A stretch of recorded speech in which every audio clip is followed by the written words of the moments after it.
All aboard the hype train! Oh, we're live once again. This is episode 5 of the Hype Train podcast with me, your host, Magnazan. And back again, I've dragged him along once again, is SteveFPV. How you doing, Stefan? Good evening. How have you been? I've been very busy. Oh, really? So we've been on hiatus for a little while. Been very busy. I've been in and out of the country quite a bit. Let's start with you. What have you been up to? Basically university. I'm still a student. And then I've just been, I've almost had just a little bit of a break from flying every day, and I've only been flying twice a week or so. Only twice a week? Yeah, only twice a week. Oh, it's just not good enough. Nah. How are you going to expect to be on the world platform? I'm feeling so behind. Don't even have a revolt yet. Oh, the hype is real. Yeah. Have you been doing anything else, or just uni work? Literally, is that what you've been doing? Just uni work. I've been 3D printing a plane. Oh, 3D printing. Let's talk quickly about that. Yeah. Because we've both got the same 3D printer. We've both got Wanhao i3 pluses, which are awesome FDM printers. Yep. So what's this plane you're printing? Basically, there was that flight test episode where I think they did like a vlog, and they had sent. I don't really watch flight tests much anymore, but they had sent them a 3D printed plane, and they flew it, and it flew, and that sold me. So I went and bought the plans for the. Is it what type of, is it just a normal plane, or is it some RC type plane? Is it based on anything? It's basically an RC type plane. It is a what is it? Yeah, Get a link. Basically, it's nearly 1.5 meters wingspan. So you must have to print it in parts. Yeah, you print it in parts, and then it all kind of fits together. But it's got this cool internal structure and internal routing for the servo and control horns. It's a P-47 Thunderbolt. Oh, so it is a real plane. Interesting. So for the people that don't know about 3D printing, how long is that going to take you to 3D print? They say 2 days on the PDF. That's 2 days printing time. Oh, so that's going to be like a week almost. Yeah. And then I've slowed it down a little bit, so maybe add a day. Okay. So what? So you have to print at what sort of layer height? I'm pretty much going with what they recommend. So 0.25 millimeter layer height. Okay. And then just 50 millimeters a second on my Wanhao. I had to do a bit of fiddling with the retraction to get it to work right. All right, sounds interesting. And then you just run normal RC gear in it. Pretty much. Sweet. I'm hoping I can stick some RC quadcopter gear on it to make it exciting. Yeah, okay. And you're printing it out of PLA? Yep, just PLA. So that's going to melt in the sun. Yeah, I think it's going to melt. It's going to be interesting to see that fly in sun. Yeah, I'd love to print it in PETG or something like that, or ABS, but the problem is that the printer has to make really long travel moves, and it's a very challenging print to print. Yeah. Okay. Oh, that's interesting. I'll be keen to see what it turns out like. All right. So, what have I been up to? Oh, I've been back to the UK to visit family. So that's why there hasn't been an episode for quite a while. Although I did take the Tiny Whoop with me. Tiny Whoop for days. Tiny Whoop. I haven't flown that for a while, but it got me back into it, and I really enjoyed flying it. So what I did, as soon as I got back, is I ordered the B Core, which I think is the Banggood clone of the B Drain, which is an F3 replacement flight controller. So I'll be running Betaflight. Oh no! Hopefully they send you the right thing. I ordered a fan and they sent me the wrong size fan. Well, I'm sure it'll be the right flight controller. Hopefully. Cross Reports say it's quite good, so it'll be interesting to run Betaflight for a while. I'll see if I can get race flight on it, because obviously that's way better. Hype. Don't think it matters. Choo-choo. I don't. No, not for that size, I don't think. I don't think, yeah. So I'm pretty pumped about that. What else have I ordered? So when I came back from the UK, I ordered a whole bunch of stuff. So I ordered that. I ordered. I'm 3D printing a quad. It's called a skid mark. So I'm waiting for ABS to arrive. I've heard of that. Print that. Yeah, it's basically a 130 size. So from Hawaii, I got those 1306 4000 kV motors. Yeah. Specifically for this reason. So I'm going to print that, and apparently it's supposed to be quite good and super tough out of ABS. 1306 motors, wasn't that sort of the size we started out mini quads with? You might have done. I was on. Maybe. I started on. No, I think 1306 is a bit smaller. 1806 I know, but I think we started even smaller. Yeah, no, you might be right. I might have some of those actually. Yeah. I'll have to look. So that. Then I also ordered. I'd ordered my revolts before I left, and they were held up in customs for ages. So, which was okay because I was in the UK. So I've got those now. What else did I order? 4-in-1 ESC for the Carbine XL, the Quad Junkie Carbine XL. So it's the stick frame, ultralight thing. I know you had one other 4-in-1 ESC. How did that go? It was awesome until I broke it. So the issue I had with it is it didn't blow up or set on fire or anything. Yeah. It was the tabs. So basically, these 4-in-1 ESCs come with little tabs that stick out of the board. When I looked at that, I thought the same thing, that they would maybe snap or something. And they did. Yeah.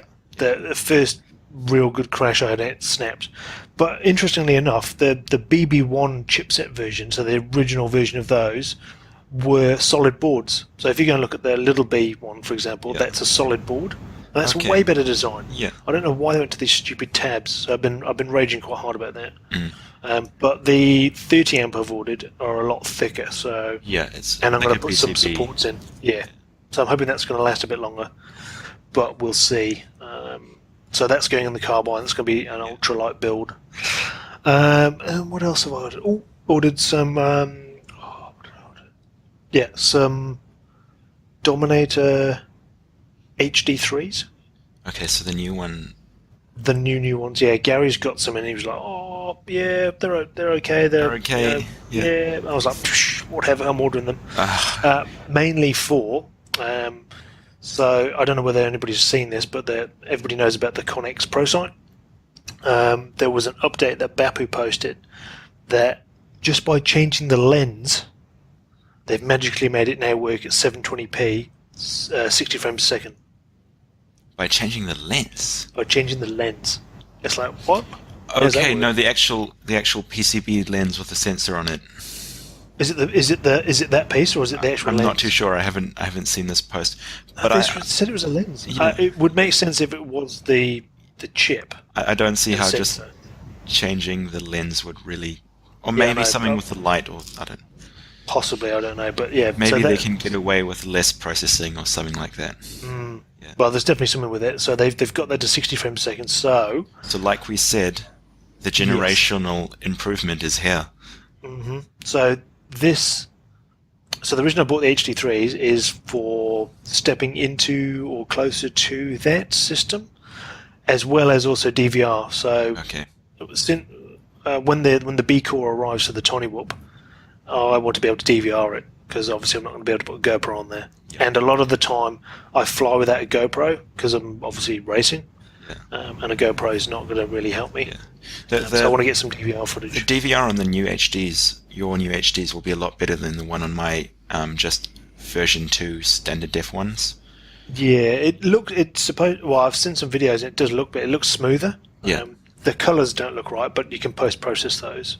It's not important. The issue I always had was that when you unplugged the battery, it would always lose the file, and it was just a pain to start recording. Yeah, these have got that capacitor thing, so they'll save, which is good. And I'll probably get some of those Panasonic batteries as well. Yeah. Just for the longer runtime, because they seem to be legit. So yeah, that's me. I've just been ordering up a storm. Also, what else I've ordered? Oh no, we'll talk about that actually. we'll talk about that in a minute. So let's talk about the first thing. Let's talk about the Revolt and Raceflight. Yep. So full disclosure, I am officially on Team Raceflight, which means I get Raceflight stuff, and I get early access to Raceflight 1. Yep. So there's a little bit of bias here, but I'll try and stay as objective as I can. Well, I'm not on Team Raceflight. I haven't bought the Revolt. I'm still running my original Revolution boards. Get out. Yeah, I know. I'll try stay unbiased. So, a bit of backstory. Probably maybe 5 months ago now, there was a bunch of boards that came out at the same time as the Revo when Raceflight was getting reasonably big. Yeah. And a couple of them tried to do 32 kilohertz. Yep. I had a couple of these boards. They kind of worked, but there were issues with 5-volt regulator noise and also basically just the layout and the way it was running. So it kind of ran, and I had my first taste of 32 kilohertz, and it was freaking awesome. It was really hard to tune back then because of the oscillations and the noise and whatnot, and the gyros that they were running. But 32 kilohertz at that point was like, oh, this is awesome. And then I had to go back to 8 kilohertz. So for the longest time, we've been running 8 kilohertz. Then the Revolt came out, which was designed for 32 kilohertz. I'm not sure about the whole gyro in the middle thing. Doesn't appear to make any difference for me, to be honest. You're still running dampers on it now, even though... Yes. Yeah, so I think the dampers... So way back when, the original 32 kilohertz boards, the dampers helped because of the noise level of the gyro. And just the voltage regulator wasn't that good. Yeah, and there was no... Yeah, so the Lux flight controller, the first bunch that used the 6,500 gyro, I think same it was, issue. and the Naze Rev 6, where they had the noisy gyros. That wasn't actually the gyro's fault. That was a bad reg. So the 5-volt was bleeding noise into the gyro, and that's what caused the majority of those issues. However, soft mounting helped, but didn't take it completely away. With the Revolt, it uses a completely different gyro. Soft mounting does dampen it. Does dampen noise that gets through, and it's mainly because it's running so fast. So it's running at a true 32 kilohertz and multi-shot 32 kilohertz, all this jazz. Like if you hard mount it, run it on H8, runs absolutely fine. Yeah, there's funny stuff that seems to happen with the filtering when you change the speed it runs at. Yeah, and just so with a standard Revo at 8 kilohertz, it performs awesome. So we're not talking about multi-shot on 32 kilohertz. We're just talking about the gyro update. 8 rates. kilohertz did feel like a bit of a sweet spot in terms of the way it flew, the way it did oscillations, the way it felt on the sticks. And the tuning window was so huge. It was massive.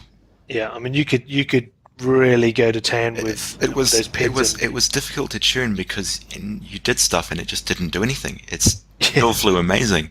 Yeah. So I mean that was all good, but the Revolt running the latest BB edition. So this is not Raceflight 1. So I've tried Raceflight 1.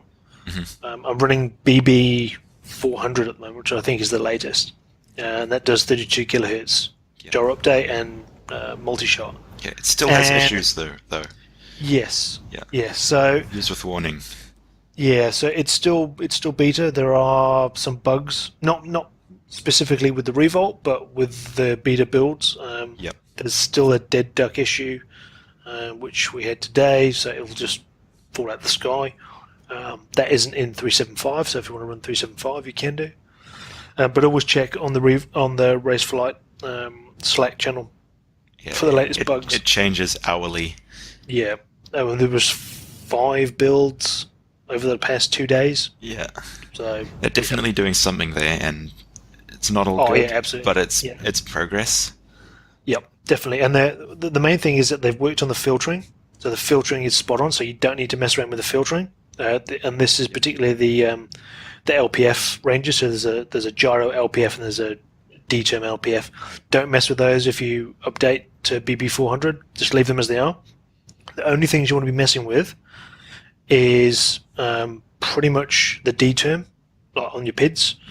You can pretty much leave P where it is if you're running multi-shot ESCs and BL Heli-S. Yeah. The other thing you might want to do is have a play around with, there's a new filtering number in there, and I think it's defaulted to 280 or 240 by default. You can go up and down on that by 10 at a time just to see if it gets better.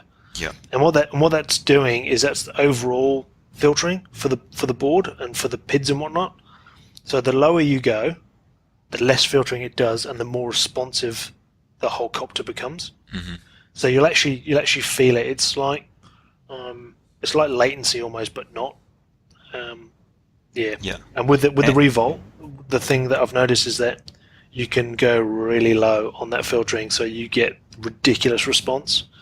And that's the main point of it, is that it's just ultra smooth, ultra responsive on the sticks. It does what you tell it to do, and the tuning range is massive. It's definitely doing something different, that board, because you put it on and your quad started whistling, and it's still whistling today when I flew it just to sort of check it out. Yeah. Oh, I don't know whether that's the props though. Yeah, I don't know what it is either. It could just be. It could also just be a BB thing. Well, when the motors don't get hot either, which is it's really weird. So they make my machine makes this whistling noise. So I'm using the Racecraft 5051 props, and my quad whistles. It's almost like there's too much D-term. Yeah, and the D-term has been something quite difficult to get right on Raceflight. I've found. I never did anything with D-term before, really, or I when I changed it, I noticed differences.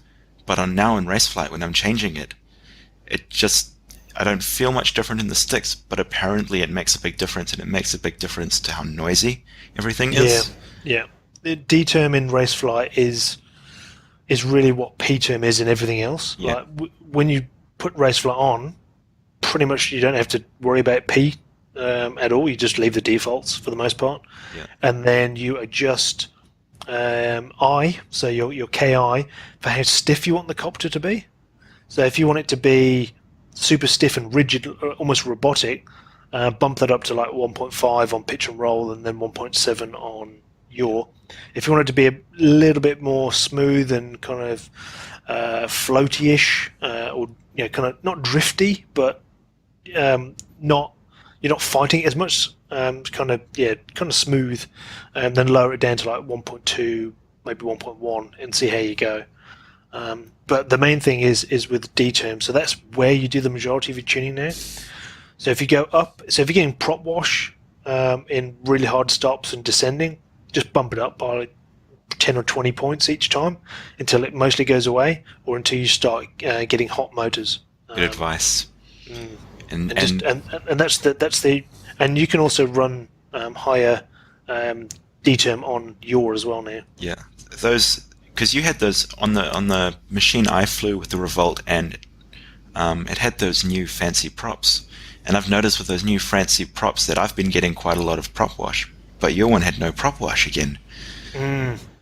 Yeah, well, that's because I've bumped up the KD a little bit from the stock. Yeah. I think stock's it's on the low side, so people don't set fire to things. Yeah. But that scaling window, just to give people an idea, if you load up the defaults of Raceflight, you can go up probably another 100 points, 150 points on D-term. That's the kind of tuning window you're looking at. So just go up like 10 or 20 at a time, and just watch on roll, because roll seems to be the most sensitive to D-term. Keep that sort of 40 or 50 points less than pitch, and typically you should be in a good range. But yeah, just keep bumping it up until prop wash goes away, or until you notice warm or hot motors. They won't cook, but they'll get warmer. It's like you just spoke a different language there, Ian. Really? You just blew my mind with what you said. What was it? I don't know. You're just like, I'm just thinking about tuning quads has changed so much in the last 6 months. Massively. Yeah, I mean, it used to be the case where you didn't used to teach D-term at all. It used to be a case of, don't touch it, don't touch it. But now particularly with race flight anyway. I don't know what it's like with beta flight. I think you just pretty much load that and fly, don't you? Yeah, beta flight hasn't changed that much into the way it tunes and actually the way it flies. So yeah, that's some tips for people that are running race flight. Also, be very aware of flashing and modifying ESCs. I know there's some people that are running newer ESCs that have had issues with bricking them, or at least one of them. That was with the TBS 25 amp. I haven't had any issues with any of the cicadas or Acons or any of the standard kind of BL Heli-S. Of course, if you're new to it, you'll do something. Oh yeah, totally. Beginner's luck, but if you've been around it for a while, you'll probably know. There should be plenty of people around New Zealand now that have got these boards and are running race flight. Yeah. I would expect if you don't have anyone in the area and you've got some questions, just send me a message. Or jump on Slack. Yeah, so there's an awesome. Well, if you go onto Facebook, there's a group, and then you can jump on Slack as well. Slack's like instant chat with the developers and tons and tons of people that are testing. There's just heaps of people that browse it the whole time and go, oh yeah, I know how to fix that. Yeah, loads. The banter's good too, so. Oh yeah, loads of trolling opportunities. Yeah. So that's race flight. That's the Revolt. Would I recommend it to everybody? Not just yet. I would probably, if you're keen to get the absolute best race performance out of your machine, then yes. If you have, and you know what you're doing. Yeah, if you have the time to muck around with it, I think you can do great things with it. Yeah. But if you want to experiment with race flight, I would say get a Revo. If you want to keep the hobby exciting, if you want to try And just so people know that there is a build coming for beta flight for the Revolt as well, so you will be able to flash between race flight and beta flight. So don't think that you buy this board and then you won't be able to use it with anything else. You will be able to use it with both. Yeah. Just one other thing as well, just to hype it up a little bit more. Sorry to sound like a sales pitch, but the board layout is different. So the motor layout is now X1234, not X423, whatever it is with the normal ones. So when you put the board in, you solder it up directly to the corners, and by default the motor layout will be different. So just be aware of that. That's not the first time that's changed. No, from base flight to clean flight. If anybody remembers that far back. Yeah, no, and clean flight actually changed it at some point as well. Oh, really? Changed it twice. I think they did. I think he did. Hype. That was brutal. I broke a few props, I think. I remember seeing on the forums a lot of people chopping fingers and flipping quads. Yeah. Just double check everything. Yep. So that's the hype about that. So I wanted to talk also about some racing stuff, because obviously I'm a big fan of racing, and typically that's what I do a lot of. It's all you do, yeah. Pretty much. But I thought we'd just talk about some, not so much hype stuff, but just some tips that I've found with racing recently, and what I've been working on to improve, I guess. And this has all come out of Hawaii, really. So the first thing that I've been doing is practicing specific things when I go and practice. I don't just go out and just blast around the field at full throttle and burn a whole bunch of packs. I go out with purpose. So I might go out and I might work on a slalom section, or I might work on a split S section, or a power loop section, or going fast full throttle into a really slow corner, and trying to keep everything smooth and tight. So gone are the days where I don't know how many people have seen my videos on YouTube, but there's a video that I put up, I think it's the most recent one, of the music point test track that I run. They've most people should be familiar with. But there's a corner on there, or a lot of corners on there, that I go full throttle into, back off the throttle, and then go full throttle again, and it's very, very slow. Like we were out there today. It feels quick. It feels quick at the time because it makes a ton of noise, and you're coming on and off the throttle all the time. But it's really slow. Like when we were out there today, and we were flying with Gareth Russell, obviously yourself, and I don't know whether you were, but I was just cruising around at kind of half throttle-ish. Yeah, you were seeing how fast you can get it just with not going crazy on the the throttle. Yeah, and Gareth was doing his usual full throttle everywhere, and I was as quick or just as quick, just cruising around, and it was a lot less effort to go that fast, and I wasn't crashing as much. It's something like that is so interesting to watch from the third person, because the other guy, you can see he's stressed on the sticks, and he's going full throttle, and it's messy and it's sketchy, and you just, especially with those again the secret props, or not secret props. But we'll get to the props. We got a hype coming up again.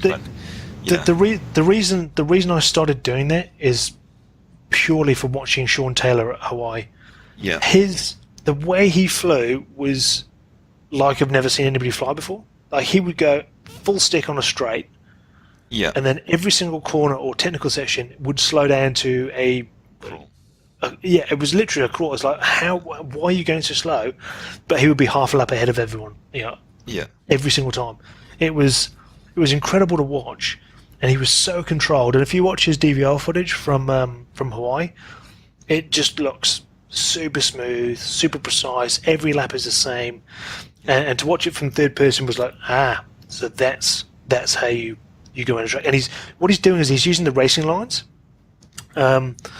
So the second gate after the start, so there's a red gate at the start, and then there's a massive straight, and then a white gate at the top. Now, what I was doing, and what a lot of other people were doing, were hitting that white gate and doing that whole snap your 180 and then mashing the throttle again. Whereas he was keeping the power on and taking a really wide line out of it, and he was just pulling away every single time, and would slow down in the middle section and then just mash the throttle and do the same. Smooth, keeping the flight controller happy. Yep, totally. Like there was no crazy corrections. There was no crazy mashing the throttle to keep it back online. It was super controlled, super smooth. So I've been really trying to do that, and just and it seems to.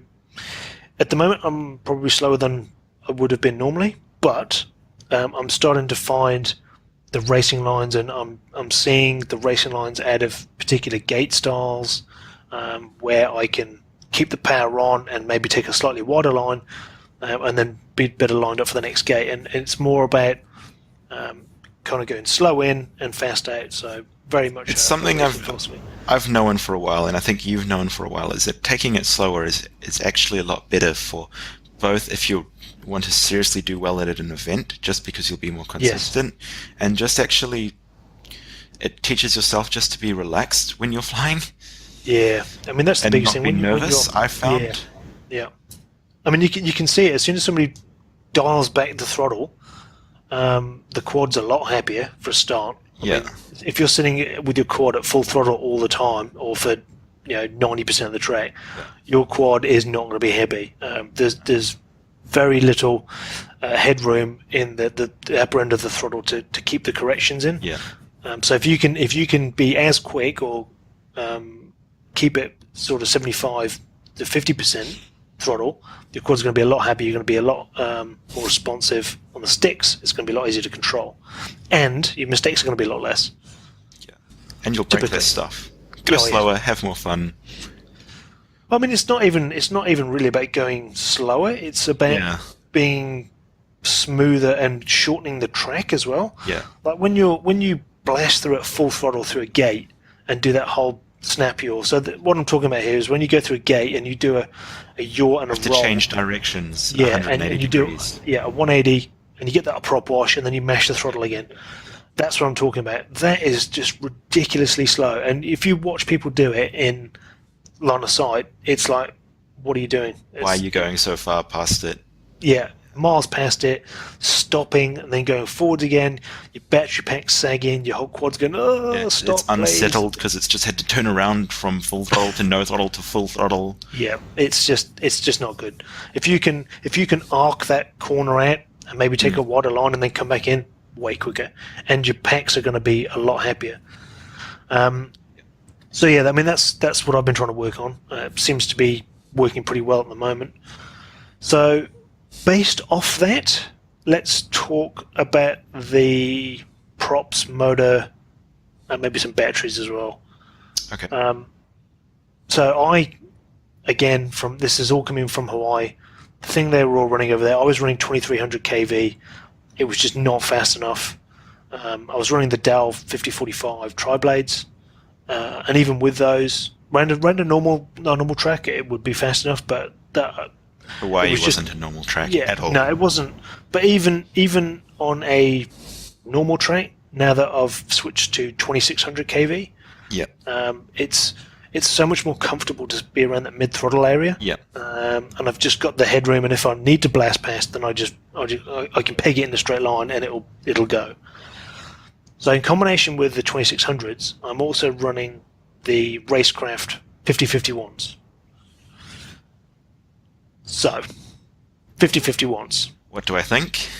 Because I let you try them, didn't I? So I gave you some to try these. These are amazing. I didn't put the money down, and I'm really picky with my props. I'm one of the few guys that are running two-blade props, and I have been for a long, long time, just because I like the feel of them. These Racecraft props had a good feel to them.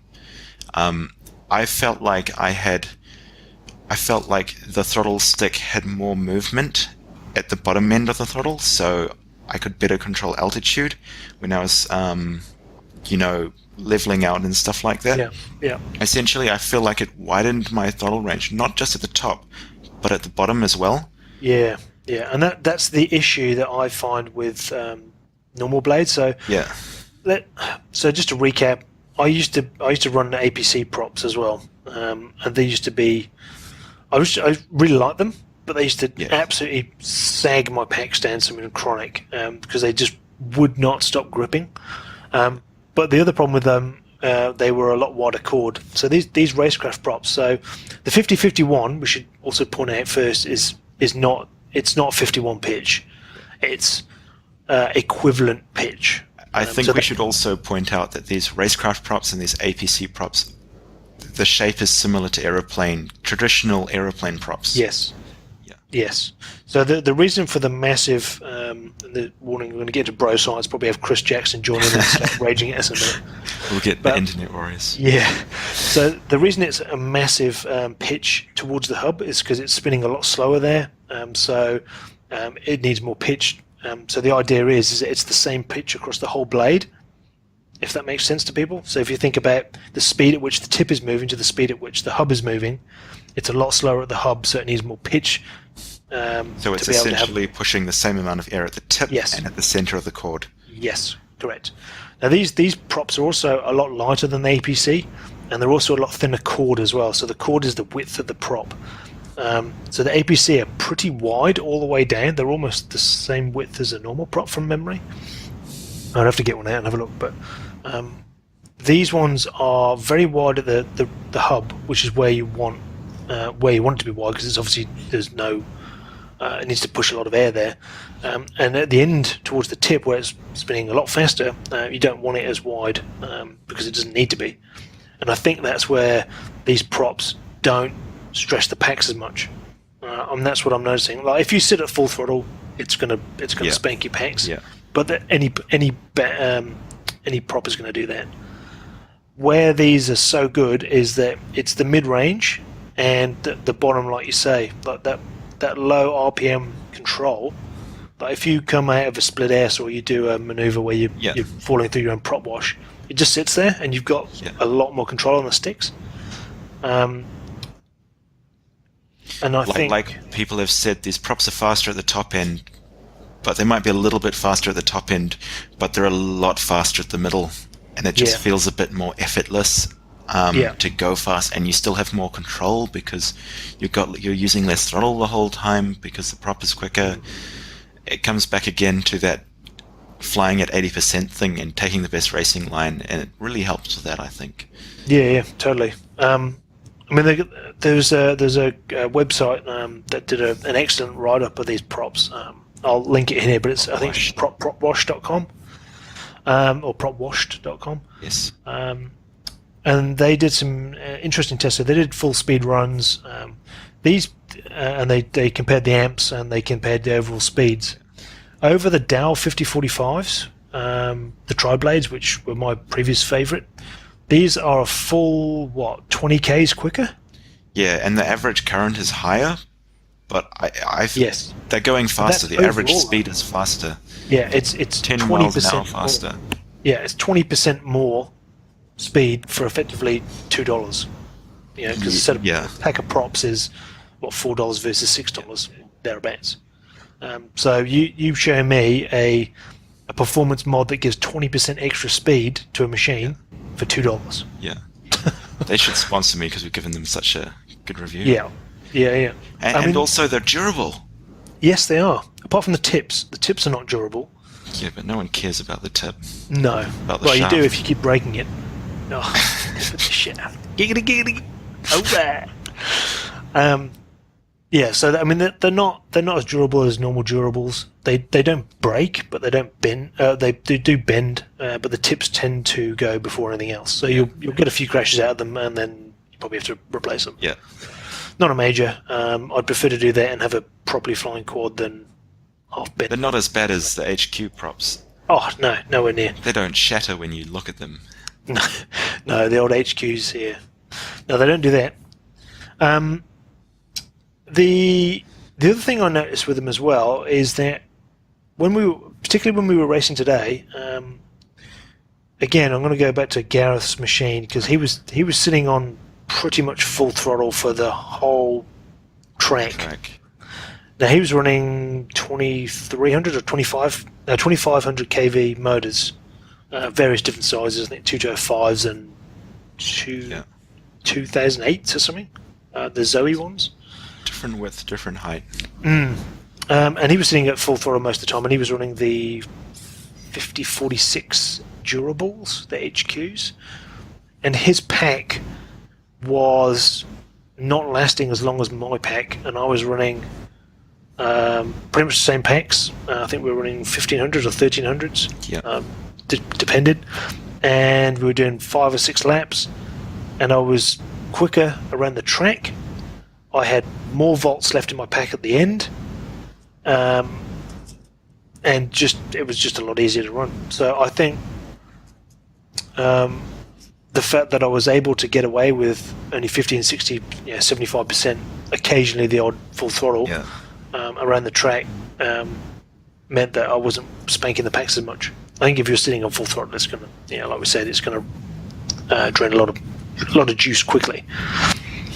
For me, flying just feels a little bit more organic with these props. Everything just seems to flow a little bit more. It feels a bit more back when I used to fly FPV planes. You keep momentum more, and it's more chuckable almost.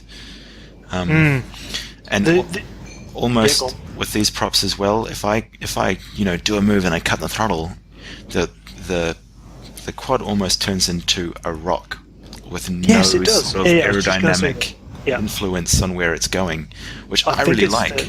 I think it's the speed at which they spin up and spool down. So I think we've talked about this before previously, where if you've got a reasonably heavy prop like the Dow props, they're actually a reasonably heavy prop. It takes a bit of effort to spin them up and then spool it down again, even with active braking on. I think it's the fact that a really big angle prop actually needs quite a lot of speed to work, where if it slows right down, because it essentially puts out less thrust at a lower RPM compared to these flatter, less pitched props. Yeah, it's certainly interesting. I mean, I was interested in putting them back to back because I've been flying these RKs for quite a while now. Yeah.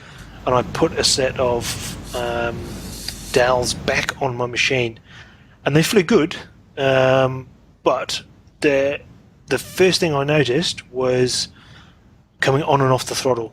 Like going into a corner, I would come off the throttle and it would coast towards the corner. Yeah, where these don't. No, they have to stay on the throttle around the corner to actually get around the corner. Yeah, they fly.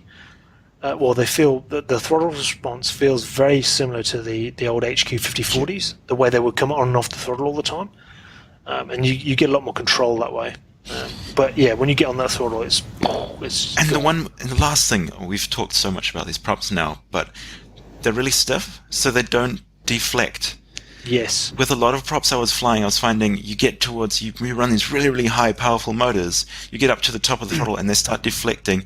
And the worst is when they start deflecting different amounts, I find sometimes. And then the quad wants to like pull back or something like that. You go full throttle and then it pitches up or it pitches to the left and it's never the same. These, at full throttle, they still seem pretty much the same. Yeah. Yeah. Yeah, definitely. I mean, the easiest thing to know whether your props are deflecting or not is, one thing is you can twist them with your fingers and see how stiff they actually are. And you imagine if those things are pushing, let's say 800 grams, and you're only twisting it, you're nowhere putting 800 grams of thrust on each one. Yeah. So they're going to twist in flight. And the other thing, the easiest way to know is that if it gets ridiculously loud when you're at full throttle, that means they're deflecting. But and they're just making noises than power. Oh, yeah, it sounds cool as.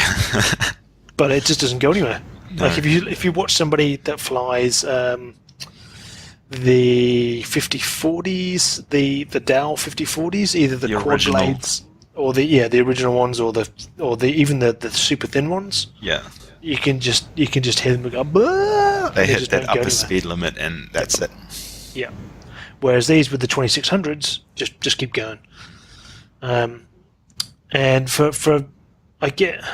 based on that prop washed feedback, for only 10 amps more in flight, so they were peaking at 58 amps or so. Yeah, which isn't too bad in flight at full throttle.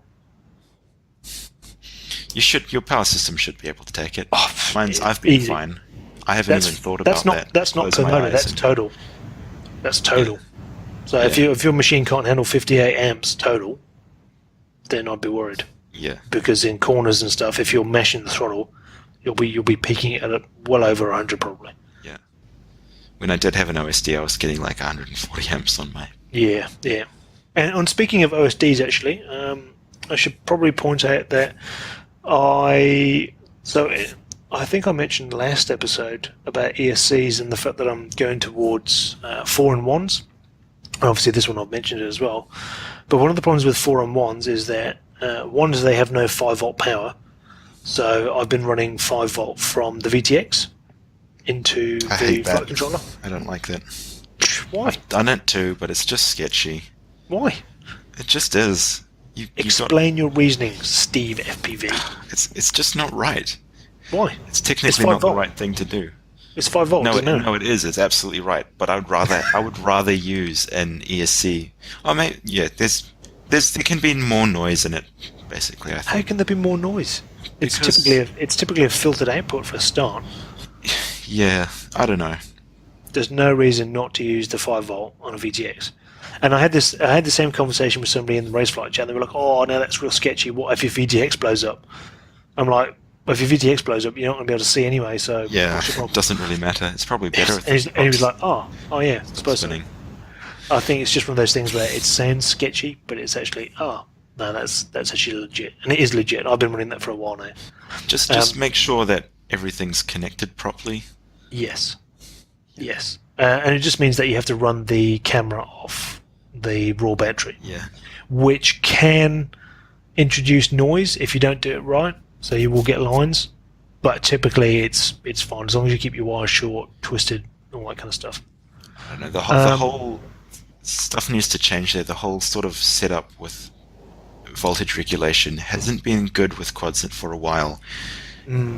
Especially with these high power PDBs with voltage regulators in there, and they're not the cleanest output. No, they're so noisy. Yeah. Like the Matex are just terrible. They are. Yeah, I mean, thankfully some of them have got LC filtering on them. But, and the thing that a lot of people don't realize is switching regulators actually can do very little for reducing noise in your signal. Yeah. Stink. It's definitely a part of quad flying that can improve. It Yes, shouldn't be an definitely. issue, but it is. Yeah, I mean, a lot of it you can tidy up with wiring and filters, but I mean, if you keep it reasonably basic, it's normally okay. Yeah. But one of the things I was going to say was that because I have no OSD and no idea of voltage, I've switched to the Arrow V2s. So Cameras. that's the camera with the OSD built in and just shows voltage. For me, that makes so much sense. It's good. Every single OSD I've had that's built into the PDB, I've blown up. Yeah, I've had issues with them as well. Either the shunt goes for the current sensor, or something else goes, and it's like, oh. And really, do you need amps for your mini quad? No, Not really. no. I only need to know voltage. Yep. I don't need to know milliamps. All I need to know is my voltage, and if my packs are sagging to 13 volts in flight, it's time to come in. Yeah, or 10 volts in flight. It doesn't matter, just as long as it's there. Yeah, as long as you know, and it's time to come in.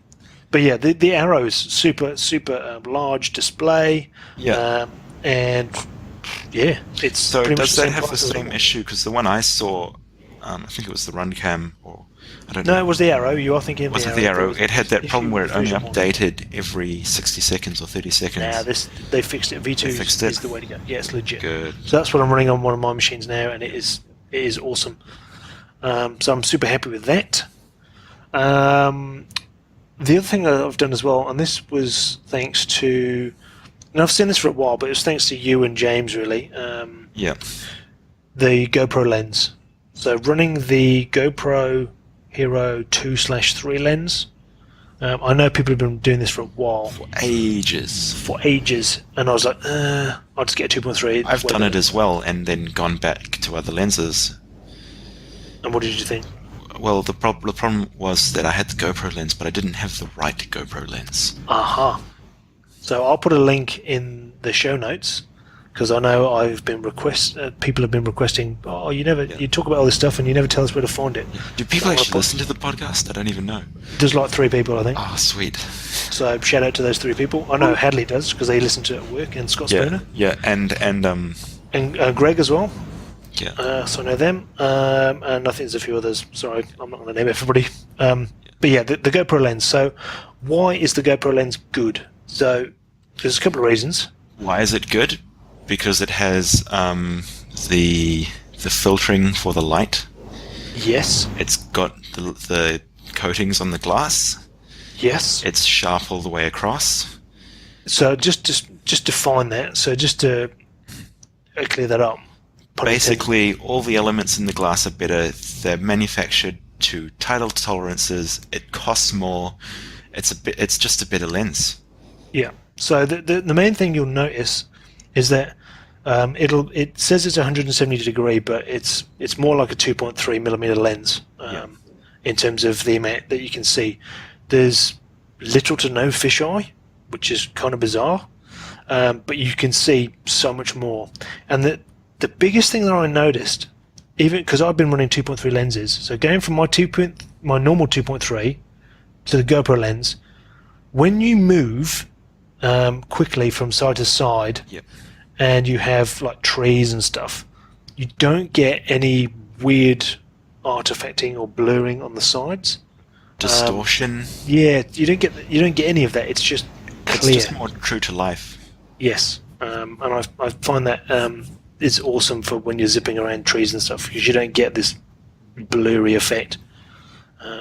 So yeah, highly recommend the GoPro lens. It fits on any HS 1177 or 1190. I've pretty much tried.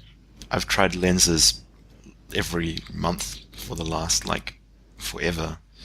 I just always just been ordering lenses, and come back to the GoPro now, and I've actually gone, this is my favorite. I mean, I've got a stack of them in my drawer. I've got 2.1s, 2.3s, 2.5s. Yeah, I've got everything, man. And the problem with lenses as well is that there've been different manufacturers, and none of them are ever the same. Yeah, I ordered 5 from this one, and they all seem to be similar. I think it was the same place you. At the moment, this one seems to be reliable. Yeah, and they're a good price as well. I know somebody had mentioned that Final Glide had said that there's a difference between the $16 one and the $5 one. Yeah. Might be the case, but the $5 one's working for me. And this was the Hero 2 lens, not the Hero 3, not the Hero 4. Correct. Well, it says it's a Hero 2/3. Yeah. Because according to GoPro, I think the lens between the Hero 2 and the Hero 3 is different. Okay, maybe that's what it is. I don't know. Because every generational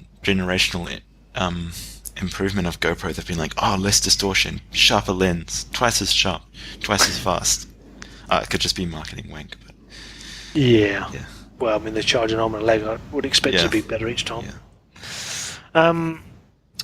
So yeah, that's pretty much what I've been up to. Oh, and also I've been trying to push for the local guys to run the 25 milliwatt, so we can run more races.